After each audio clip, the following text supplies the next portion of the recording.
My name is JT Richardson, and tonight I am going to talk to y'all guys about Alfred Lord Tennyson's poems. To start off, his poems were narrative poems, meaning they were long poems that were mainly a story. They didn't have a rhyme scheme, and they were classified as poems because they had a stanza in some type of rhyme scheme. For example, if you read The Lady of Shalott, it's not, at first glance, you're like, this is a poem. It's mainly one long story. How is it classified as a poem?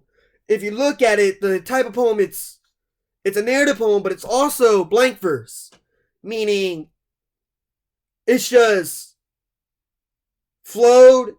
Like you say words, and you're like, bam, that's a poem. And that's basically what blank verse is. And he also had three major themes. There was also major themes in his poems. Those will be the advancements in science and technology. The second one will be Perseverance and Optimism. Third one being the glory of England. And I am going to explain what I mean by those. So for the first one will be the advancements in modern technology and science.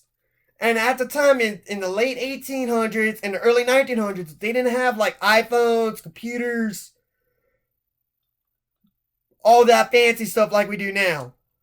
They had like Stone Age stuff, not like high-tech cars and all that. They didn't have all that. So one of the poems that talk about that will be Lockley Hall. And what that poem is about the speaker abandoning his civilized modern life to go out in the woods, live off the land, because he got tired of it, and basically comes to find out that he needed all that modern tech to live because how hard it was to live in the jungle. The second one will be Perseverance and Optimism, because one of his best friends died. His friend was Arthur Hamelin. When he died, Alfred went through a huge depressed stage. The only way he knew how to deal with it was to write poems. The two poems that kind of talk about how depressed he was will be In Memoriam and Useless. Or Useless. Yeah, Useless. Because those are real dark, because he did have a dark and gloomy and tragic childhood. One of his brothers got sent to the insane asylum, the other got addicted to opium. The third one will be Glory of England, because at the time Queen Victoria was the monarch, the queen. That's why this era is called the Victoria era. And what Tennyson was to them, he was in charge of writing poems and dedicating verses to them at the time. And how he depicted the cultural and glory of England will be, he always wrote about how the knights were and how the traits of the knights were. That is depicted in The Lady of Shalott. Because when the lady comes down from the tower to see the world, and since no one really knew her, a knight, she fell in love with a knight because he basically showed her attention, started talking to her. He was like the only friend she had. Basically, they would always hang out, and she ended up dying. He was the only one there at the funeral.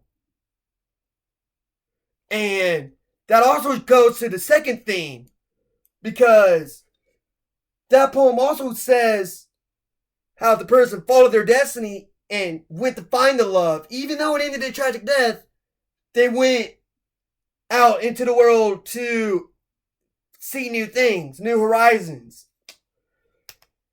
And because of that, because it was narrative poems, he wasn't really liked in the world at the time.